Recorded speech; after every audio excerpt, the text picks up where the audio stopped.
All right, guys, welcome to a live. We are here in Carlsbad, and I have a business partner out of, are you LA, right? Yep. Okay, LA. out in LA.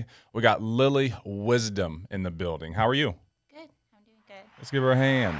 Yeah. Well, I'm crazy excited to have you in the studio today, Lily, because somebody asked, I was in the dial room earlier, and they said, I do exclusively telesales. I said, how's that working out for you? And they go, well, last month I helped 7 families. I was like, is that your goal? Is that where you want to be? Like, no, I want to do more. And I said, well, have you thought about meeting people in the home as well as telesales? And I started thinking, I was like, well, if you asked Lily last week how she made sales, she'd probably tell you every way that we have under the sun. And I don't know if that was your plan or if it was just, you know what, if it's available, I'm going to do it. Did you try everything at once? Did you go in the home first? Like, what was the track to you doing everything? Because I think people, if they start with everything, it could be too much. You know what I mean? If you're like, dude, I'm going to do telesales, Zoom, and in person, the hybrid system is cool, but I don't think when somebody starts something, they do all of it. Like when I was a shortstop growing up, right? And then they're like, oh yeah, you can pitch. And then it was like, oh, do that. But it wasn't like in one day. They were like, hey, you're gonna play shortstop, you're gonna pitch, and you're gonna now along down the line, I may have played all the positions or played cornerback in wide receiver, but not day one of my new career, sport, anything. Does that make sense? So talk to us how you got into the virtual sales and just kind of doing everything, and I'll have a few follow-up questions about that. Sure. Well, I started in-home, first of all. I'm 10 months now in the business, and love in-home. I feel like I could close them. They feel a connection with me. But then the hybrid came up after COVID, and with the training, I started in the Zoom. So I started doing Zoom platforms and stuff like that, and that was working for me. And I would present and say, I'm going to speak with you exactly how I'm talking to you if I was in the home, in your space, in your kitchen, and it was working for me. So the Zoom was killer. I love that. And so you started off in person, and then you went to Zoom. Do you do any straight over the phone, or is it all virtual? I guess Zoom and phone, very similar. But do you have a preference, or do you do all of them? I do all of them because a lot of our senior clients, when I say, are you familiar with the Zoom platform? And they're saying no, or what's that? And then I'll pivot into the no problem, takes 5 to 10 minutes on the phone, and then I'll book the appointment. Got it. Okay. So what's your approach to get them?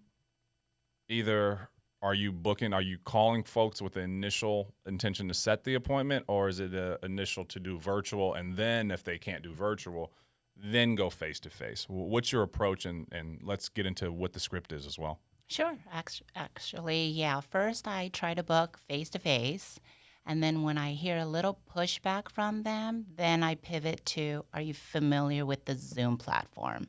And then they'll be hesitant, or they'll say yes. And then I'll say, perfect, what's your email address? And then they'll give it to me. Or let's say they don't want to do the Zoom. And I'll say, no problem. It takes 5 to 10 minutes to get this information out to you. And then we'll go from there. Are you single, retired, and we'll go from there. What's your percentage, you believe, of folks that don't want to meet face-to-face? So if you get 10 people to pick up, right? If you say you set 10, how many of those 10 are in person versus a virtual platform? I want to say it's more that they don't want you coming to their house now. So okay. I want to say 75% are fine with you talking to them on the phone, okay, and getting their information. And what is your let's walk through the script. Sure. Okay, let's walk through the script. I'll be the client, and then I'll give you whatever, and you kind of pivot. All right. So, ring, ring. Hello. Hey there, Dom. Yes, this is Dom. Hey, Dom. This is Lily calling you from the Benefits Center in Orange County. Just getting back to you about the life insurance request you placed online. you said your birthday was 10/1/1982. Was that correct? That's correct. Okay, awesome. Like I mentioned, I'm the local field underwriter, Lily. Just get this information out to you. And your address is at 123 Main Street. Is that correct? That is correct. Perfect. So are you working, retired, or disabled? I'm retired. Okay, awesome. Do you have any doctor's appointments tomorrow? No, I don't. Okay, well, like I mentioned, I'm going to be helping 5 to 10 families tomorrow.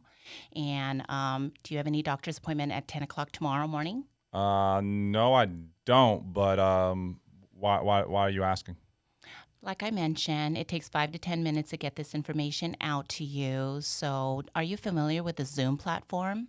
I am. Yes. Okay, awesome. What's your email address? What? It is Dom at FFL Golden State. Okay, perfect. So what I'm doing now is I'm going to send you a link for my private Zoom, and what we can do is meet together in your space into the Zoom, and I'll send you that email now. Can you open your email address? Yes. Okay, awesome.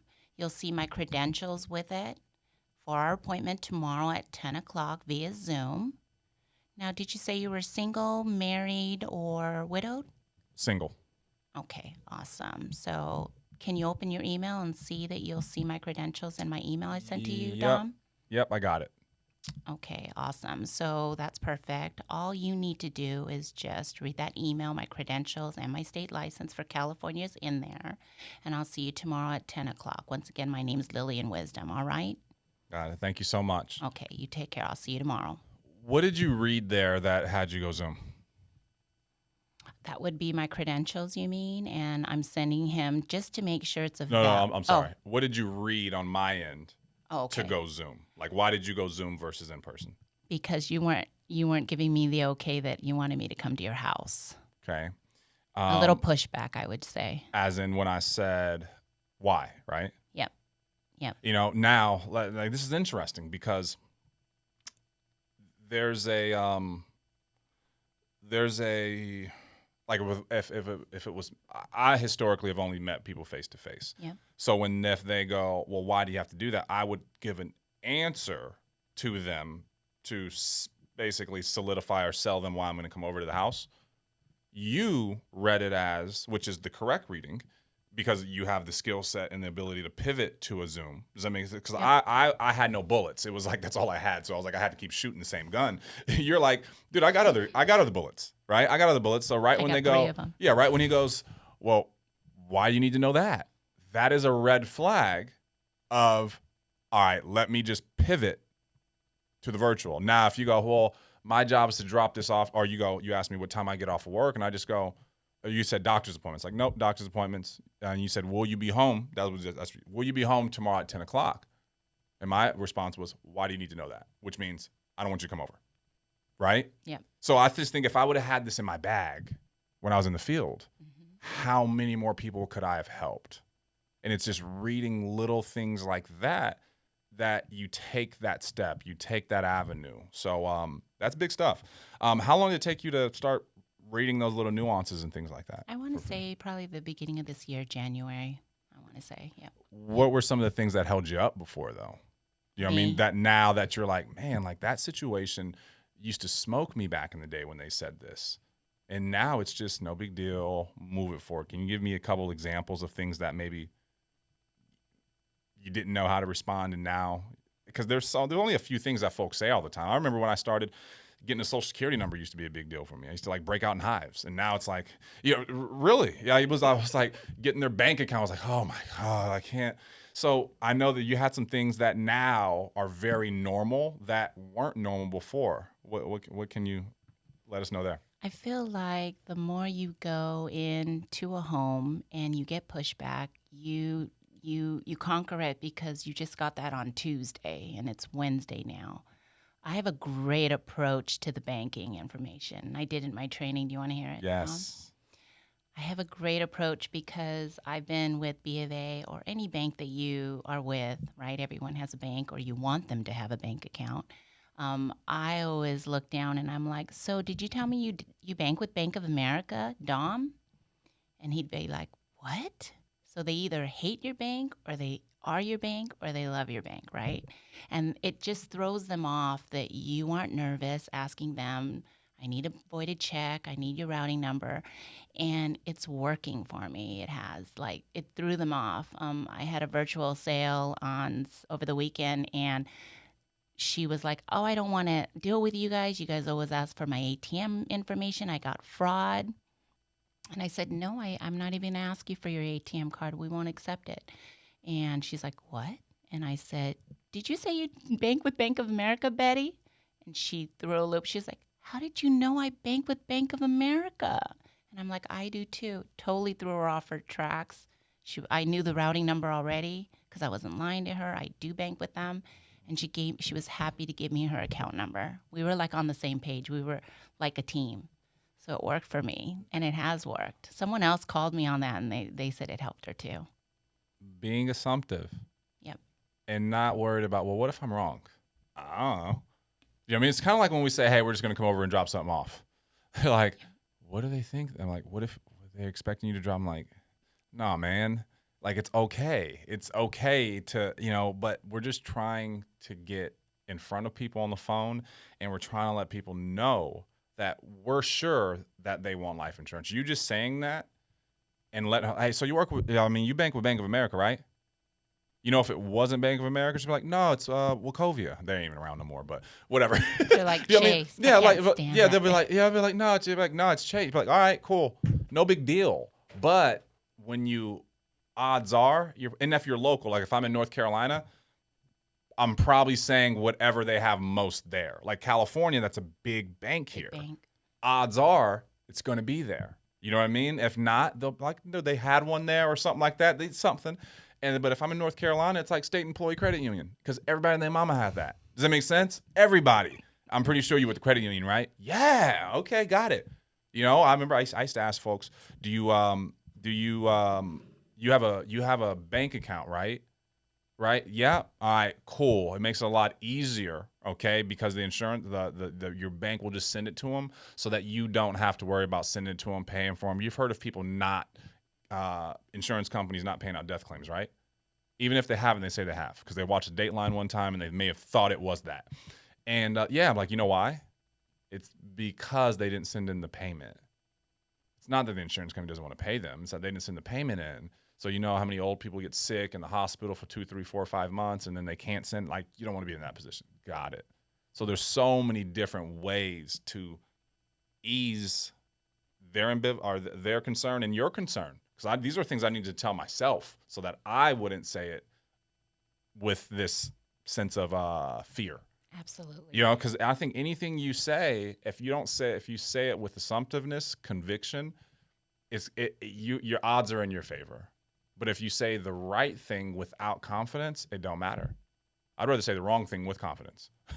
You know what I mean? Yeah. It just to get it moving. So I appreciate what you're doing out there, how you're helping a ton of people. What's one last piece of advice you would give somebody looking to expand their portfolio as it pertains to how they get in front of people, whether it's virtual, telesales? What advice would you give somebody just starting off in this business? Get plugged in. That helped me a big time when I saw the FFL telesales. Get plugged in. You have any doubt, ask your upline, ask someone who's doing it already. I did. And you have support here. Absolutely. Absolutely. Get plugged in and do the training. Do the training. Seems pretty basic, but like Paul McLean said, it's commitment.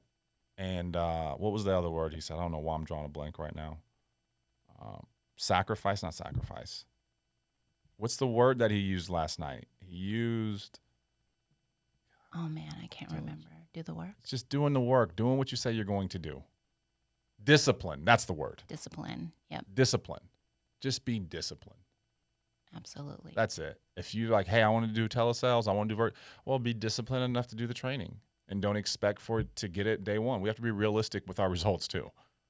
I don't think anything that we've started in the past, we've never gotten as frustrated as we had with this. Because anything else we've tried, we realize, oh, it's new. I just started. I'm supposed to suck. I'm supposed to have but for some reason we start our own business and we go, nah, man, I'm supposed to be successful at this because I've seen them on TikTok. I've seen the videos. I've seen the people. And I'm just supposed to be just like them. I'm like, yeah, but they've been doing it 3 years, 4 years.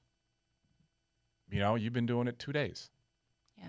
So it's all about perspective. So appreciate you and everybody for having us. Peace out, you guys.